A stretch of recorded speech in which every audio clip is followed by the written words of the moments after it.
नमस्कार दोस्तों, मैं नवीन एक बार फिर आपके सामने उपस्थित हूँ।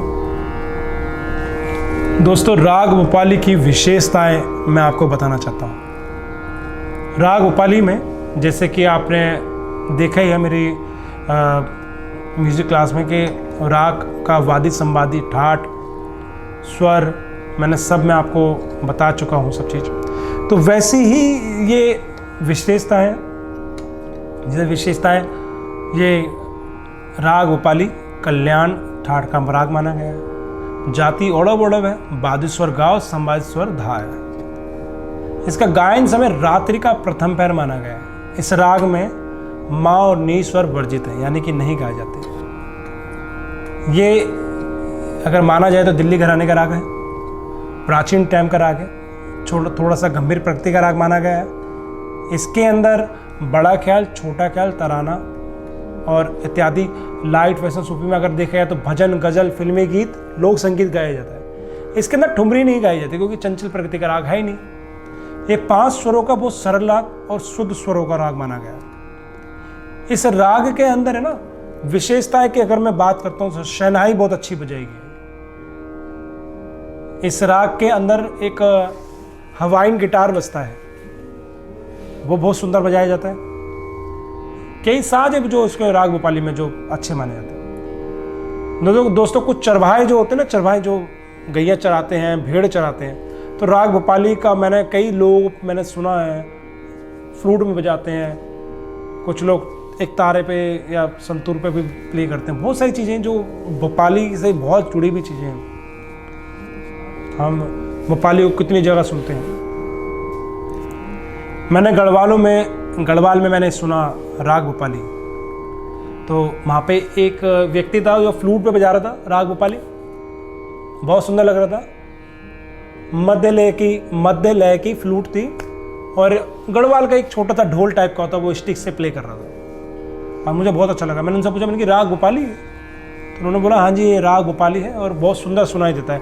तो ना कि वो किसी कमरे में या किसी स्टेज पे या किसी जगह पर नहीं बजा रहे थे,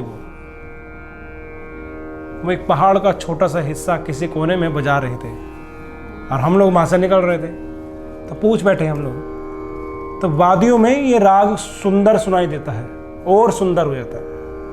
तो राग की विशेषता ये है कि आप इसको तीनों सप्तक में अच्छे से गा सकते हैं। मंद्र, मध्यम, तार सप्तक में बहुत सुंदर गा सकते हैं। और दूसरी बात ये मैं बताना चाहता हूँ, राग भोपाली जो हम लोग नाम जानते हैं राग भोपाली को हिंदुस्तान में, भारत में राग, तो वहीं साउथ में इस राग को मोहन राग भी कहा जाता है, राग भोपाली को। आप कभी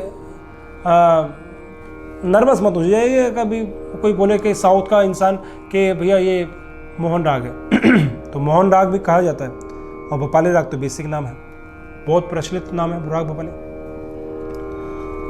थोड़े से मतभेद भी माने गए हैं, जैसे कि साउथ में किसी और तरीके से इसको यूज किया जाता है और भारत में किसी और तरीके से। हम लोग गाते हैं राग भोपाली सा रे गा पा वहां पे गाया जाता है सा ध प प गा प ध रे सा। डिफरेंट है, वही स्वर, सब स्वर वही है, तो थोड़ा सा डिफरेंट इसको बनाया जाता है। और थोड़ा सा और विशेषता है, मैं थोड़ा सा लेके चलूँ तो जैसे कि हम लोग गाते हैं इसमें गा और पा, थोड़ा सा हिलने वाला काम होता है इसके अंदर। आप कहेंगे कि गा और धा का होना चाहिए क्योंकि वादी संवादी स्वर में ज़्यादा है, तो ये सुंदरता बढ़ाने के लिए पा इसमें ज़्यादा यूज कर लिया जाता है। और बेसिक जो चलन है इसका, जो बेसिक जो मान्यता प्राप्त जिस चलन को, वो चलन कुछ इस तरह से आता है सा रे गा पा। इसका चलन थोड़ा सा अलग सा माना गया। अब बात विशेषता एक ही जुड़ गई है तो आपको ये कई सारी चीजों में सुनाई देता होगा कि इसमें बंदिश या इसमें सीमा नहीं है, इसमें कोई रोक टोक नहीं है कि तीनों सप्तक में किस तरह से आएगा। तो दोस्तों ये बहुत ज़्यादा एक समझदारी भरा एक बहुत सुंदर सा राग है जिससे आप सब अपने अपने तरीके से प्रयोग कर सकते हैं इसमें।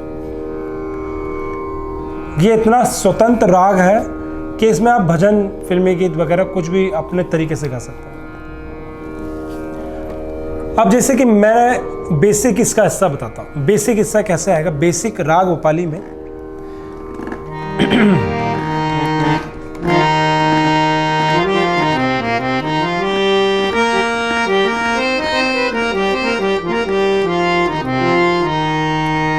थोड़ा सा गौर कीजिएगा, मैं गा रहा हूँ स्वर के ऊपर भी और थोड़ा हारमोनियम के ऊपर भी। ये जो मैं आपको सुना रहा हूँ, ये दूसरे काले से सुना रहा हूँ, डी शार्प मेजर, और बहुत अच्छा तरीका आएगा इसका, देखिएगा। बेसिक तरीका कैसा रहना चाहिए? सा जो लगाएंगे, सांस भर के सॉफ्टनेस में लगाइए, लाउड मत लीजिएगा। लाउड कहाँ पे होगा वो भी मैं आपको बताऊंगा। सा ध सा रे ग पा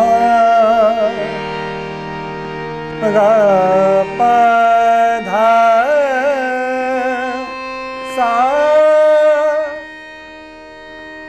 सा धा प गा रे सा रे ध सा रे गा रे पा गा।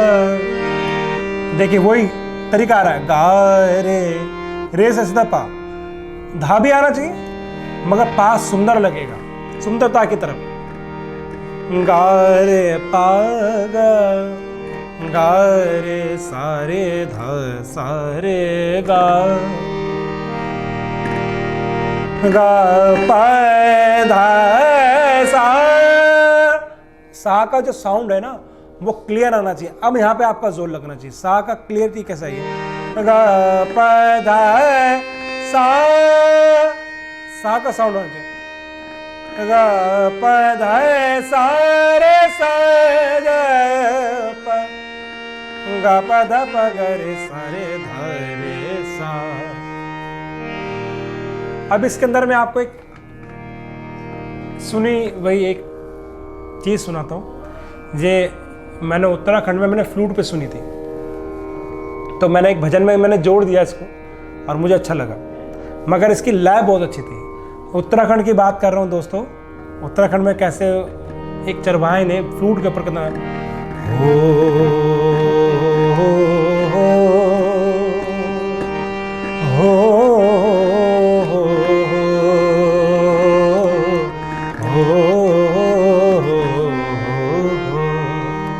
फ्लूट पे ये धुन बजा रहा था। राग भोपाली की बहुत अच्छी है।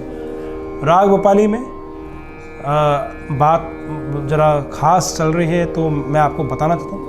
राग भोपाली में आप भजन में भी आप जोड़ सकते हैं, जैसे कि गणेश वंदना है, हनुमान चालीसा है, किसी में भी आप गा सकते हैं। जैसे गणेश वंदना, अगर आप गणेश वंदना हम कैसे गाते हैं, जरा टाइमिंग के ऊपर और तरीके से गाने के ऊपर आप जरा गौर दीजिएगा।